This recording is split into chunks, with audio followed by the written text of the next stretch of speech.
My first husband died, as you know, right?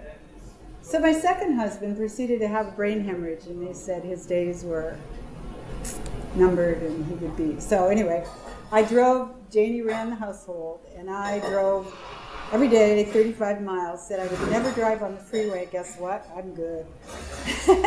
35 miles, I cried all the way in, and then I'd pretty up and go in to see him, but he was in a coma all the time. So I sat there as a channel, and I went up into his higher self and said, "Are you going to live?" And he said, "I don't know, I haven't decided yet." And this happened day after day, and then I'd get back in the car and cry all the way home, and then pretty up for the girls so they wouldn't worry. And I did this for a few days. We sent for, I won't tell the story about the story in the car at this point, you can. So we sent for his folks to come from Scotland because his days were very numbered, and he kept saying, "I don't know," but he didn't speak to me. He was really out of it. So then, back to Glenn. I'm calling him Glenn here, for names have been changed to protect the innocent. By July 3rd, there'd been no change in him at all. His folks were arriving from the UK the next day. I wasn't weeping on the drive home anymore, just emotionally paused as I drove the freeway on the 3rd. And suddenly Glenn arrived in my car. Even though he was see-through, I knew he was still alive. "Far out," I said in my 60s vernacular. "Your etheric self can travel." He was all dressed in gray clothes. That color always represents an odd self-containment to me. "Hi, Glenn, how are you?" "I've decided to stay," he said. "Oh, great, Glenn, why?" "Because I need you." "Oh, heavens, that's no reason. Maybe you want to start arguing, right? I'm driving. I'm talking to his etheric self.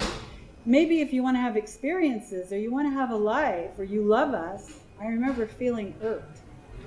"You have to let me climb the mountains." "Wait a minute, I didn't stop you. You stopped yourself, and that was before my time. Susan, his first wife, didn't want you to climb anymore. Susan, not me." I couldn't believe it. There we were, bickering multidimensionally with all the sounds and visuals you would expect on the net these days. It was a you and I tube event. He disappeared, and I wondered if it had been a creation of my affirmation and vigorous imagination. Early the next morning, off I went to the hospital. I planned on picking his folks up at the airport a little later and take them to see him. "Hello," Glenn said, as I walked into his room. Anyway, we left him in time, didn't we, Jane? So I took the girls and left. You see, there's a lot edited out there. It's not simply just because we argued in the car, I had to go. I love the faces that go along with this reading. Yeah. They say it all. They say it all. Okay, so the girls and I left.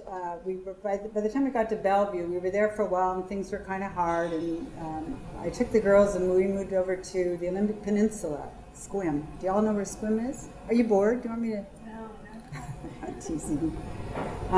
It's in Washington State, across from Seattle. We Yeah. know where Squim is. Now we know where Squim is. What is squim? No, I'm just kidding.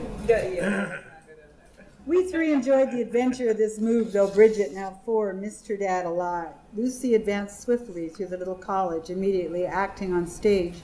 She knocked people's socks off in her theater roles, one of which was a performance of Ruby Birtle, a British maid. She had a small part, but stole the show, cracking people up, making a bit part a cameo role, and she still does. One night, soon after we had moved in, the old man who had died there showed up. He was sitting right beside me on his tattered old couch. I panicked. "Oh my gosh, it's a ghost." "Oh, stop, you're a psychic," myself said back to me. I laughed as I remembered dear old Archie from the house in Victoria and all the wall scratching. "You're right," so I turned to my see-through friend. "What would you like?" "I just want to watch a little TV here on my own couch." So we sat together in ease through a couple of programs, and then he was gone.